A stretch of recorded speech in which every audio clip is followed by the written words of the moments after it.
And we need to prepare people for a world which is going to be very, very different from the one we were in before. Simply talking about that and holding up examples to people, I think, is a positive step. The problem is people probably don't want to hear it, but we need to say it. Le French Design est un laboratoire de tendance et un incubateur de l'habitat de demain. Le French Design 2059 réunit les réflexions de personnalités pertinentes pour transformer les marques créatives et imaginer un art de vivre plus agile, digital et durable.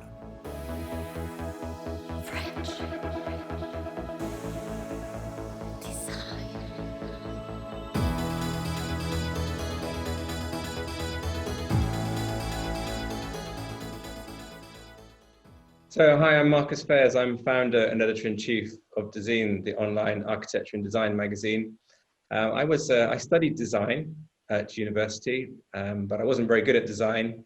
And then I became a journalist writing about design in magazines. And in 2006, I got fired from my job as a magazine editor and had the crazy idea to start a website about architecture and design. And that's how Dezeen was born.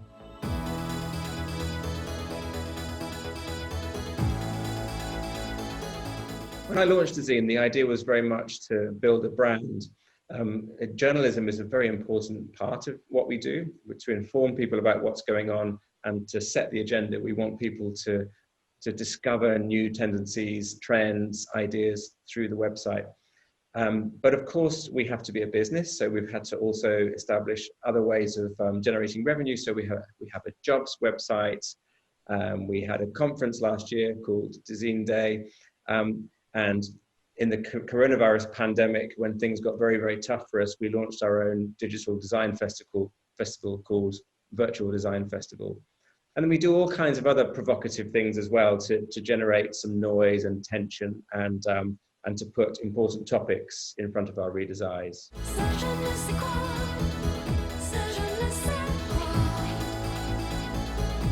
I suppose in some ways, Dezeen is a think tank. We're quite good at spotting new trends, listening to what people are saying and amplifying those new messages, whether it's about responses to climate change or ways that people are dealing with the coronavirus pandemic and so on and so forth. And we also have a lot of our own ideas, like after the Brexit vote, we organized a competition to design a new passport for Brexit Britain, which was just a kind of provocation, really, trying to turn a very sad situation into something that had a kind of creative voice.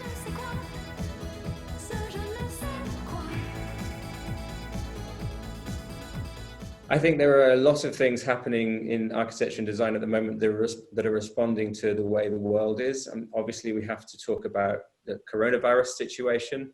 Architects and designers are very, very busy trying to figure out ways that we can live in future, whether that's different ways that we can occupy buildings, public spaces, different things that we can use on our bodies to protect ourselves.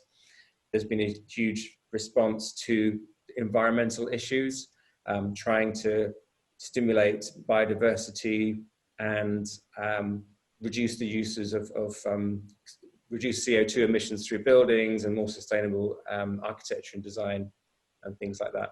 And then it's not just about the projects, it's not just about the design and architecture, it's about the social values as well. So for example, architects and designers are now very aware of the racial inequality in the world following the Black Lives Matter protests and actively trying to make the sector more diverse and what they do more equitable for all of society.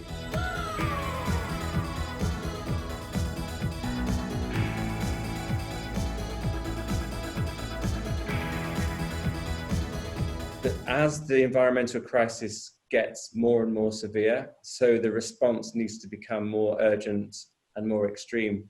So there are under the notion of green design, there's all kinds of movements coming up about zero carbon buildings or even negative carbon architecture, which takes carbon out of the atmosphere.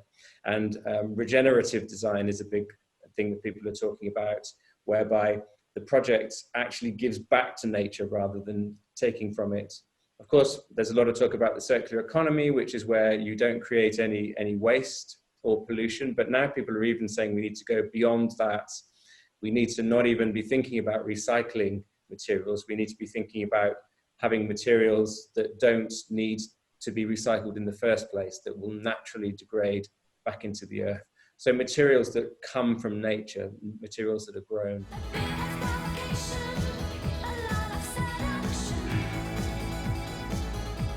There are a lot of challenges and there are a lot of obstacles. I see the architecture and design world as a community of largely good people who want to do good. They're often prevented from doing good by legislation, by governments, by inertia, and by the sheer scale of the challenge. But it's a very hopeful and optimistic profession. The thing is that the world is kind of going in a slightly backwards direction at the moment. The whole world needs to come together to tackle these problems, and we're seeing the opposite of that. We're seeing countries fracturing, being selfish, and the whole global system is collapsing a bit. So designers, while they can do good work, they're only players in a much bigger picture. So they have to reach out and work with scientists, with politicians, and convince other people in other sectors that they have something good to offer.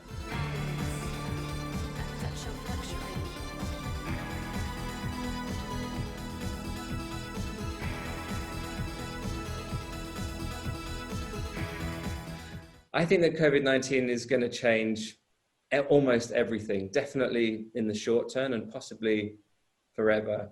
I think we're only beginning to realize the implications of what's happened. It's had such a devastating effect on the world that we lived in, the structures, the systems, and so on and so forth, that some of them aren't going to be able to cope. Designers have quite understandably been focused about how do we modify the things that we had before to work in the post-coronavirus age. So how will we use restaurants? How will we sit on planes? How will we go back to the office? But I really think that there's going to be a much bigger question emerging about people's mental health, about support for vulnerable people, about how do we educate children, how do people cope with being locked up at home with their children, how does the environment survive the demand for people to want to live in the countryside again and to access beaches. We're seeing on a hot summer's day in England, everyone rushing to the beach, too many crowds, too much litter, people are getting angry. People's expectations are from the old world. We're in a new world, so managing people's expectations is going to be quite difficult. I'm not sure that all these are things that designers can solve, but that we need to start thinking about how can people have more access to outdoor space, for example, in their homes, balconies, and so on and so forth. How can we redesign cities so that people have space to walk and to play without overcrowding in the precious parks? These are things that will take an awful lot of investment and an awful lot of thought. How will people travel in cities if they're too afraid to go on buses, but there's not enough space for all the cars and it will create too much pollution again? How can we encourage people to walk and cycle? How do we remove the need for people to travel as much as we have done?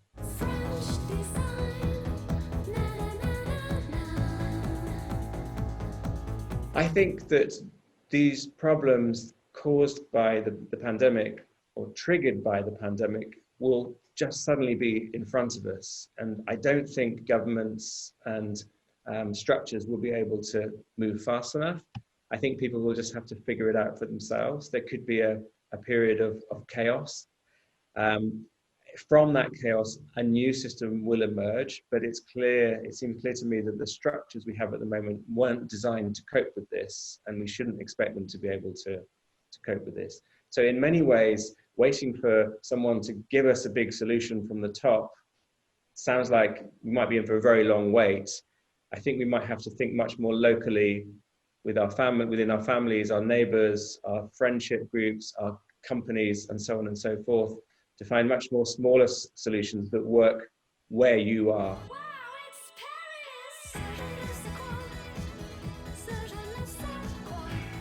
I think the priorities for many people will be, how do they survive? How do businesses survive? How do they adapt? How do they stay afloat? How do they provide things that people will need in this new environment? It's one thing to think about big ideas of how people can fly in planes or how people can use elevators in skyscrapers. But I think more important is, how can people stay healthy themselves? How can companies survive? How can they adapt? How can they use the people and the tools that they have in a new way? How can they react? How can they change to be relevant and successful, or even simply to just stay afloat in this very strange time?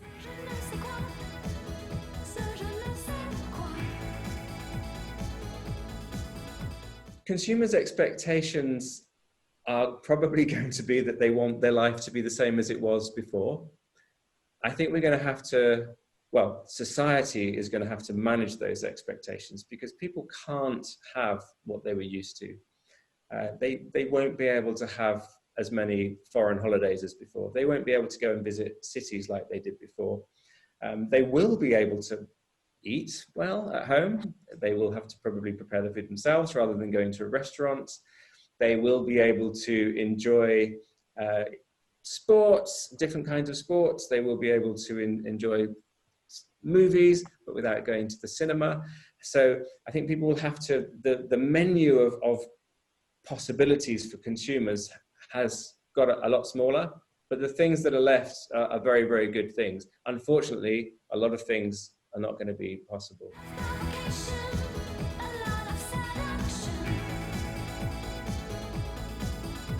Well, of course, in this new reality, I think there's two ways that things can go. It could go very, very badly, actually, if we're not too careful.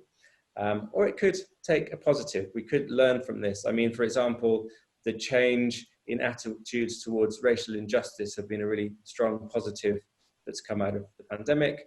The realization that as soon as the cars stop driving and the planes stop flying, the sky becomes bluer, the bird song becomes easier to hear.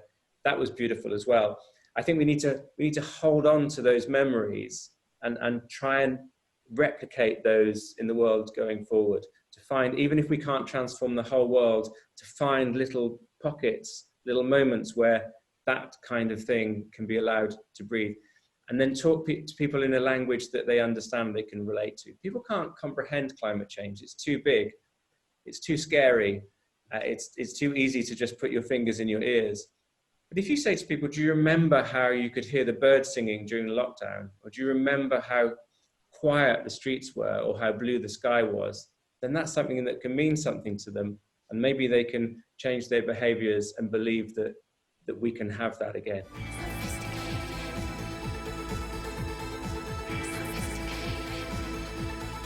How can we help collectively? I think we have to help by talking about it in an honest way.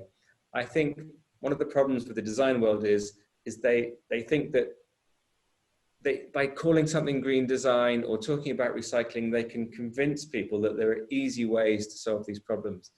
There aren't any easy ways. To some extent, bad change is inevitable. It's too late to stop it. So we need to be thinking about how we can mitigate that, and we need to prepare people for a world which is going to be very, very different from the one we were in before. Simply talking about that and holding up examples to people, I think, is a positive step. The problem is people probably don't want to hear it, but we need to say it.